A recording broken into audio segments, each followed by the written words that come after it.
Ga shatan wakan nan, maryadan aikin nan.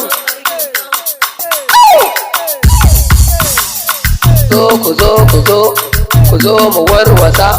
Ga shatan wakan nan, mai wakar zamani, maryadan aikin nan. Allah bi ina roƙo, ka bada basiran nan, rera wakan nan. Ni ne shatan nan, mai wakar zamani. In na rero waka, sai a ce ba ni ne ba. Turawa sun ji ni, Hausawa sun ji ni. Kabon shatan waka.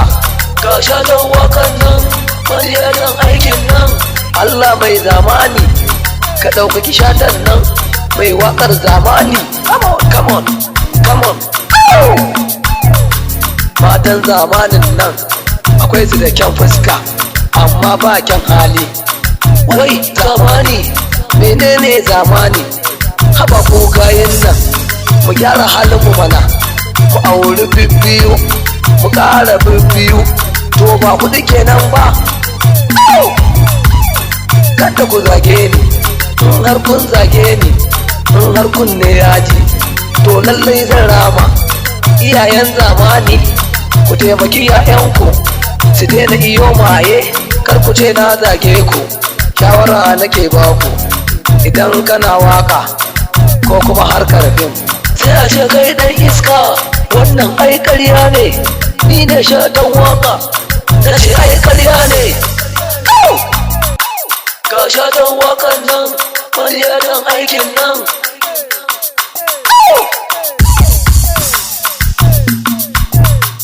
Come on.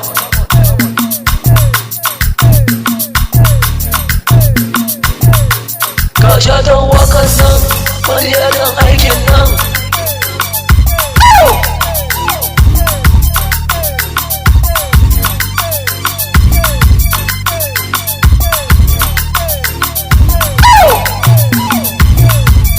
Allah muka yafe mu, zunufan da muke ɗauka ba don halinmu ba, don darajar manzo.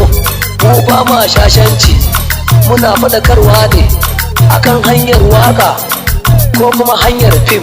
Menene zarginku? Ga mata na ta ciki a gaban iyayensu, cikin waka ne su ko kuma 'yan fim ne ba za harkar solo. Gayi suna ta ciki, ku duduba, na ce ku lalle ka. Ni ne shatan waka. Iyaye maza mata, ku daina yawan zagi akan 'ya'ya na wasu. Addu'a shine naku. Haba kai shata, bar sa haka, kyale sa haka. Ni ba na sata, ban kuma yin maye. Sana'ata ni na rike, gangam na rike. To kai, come on.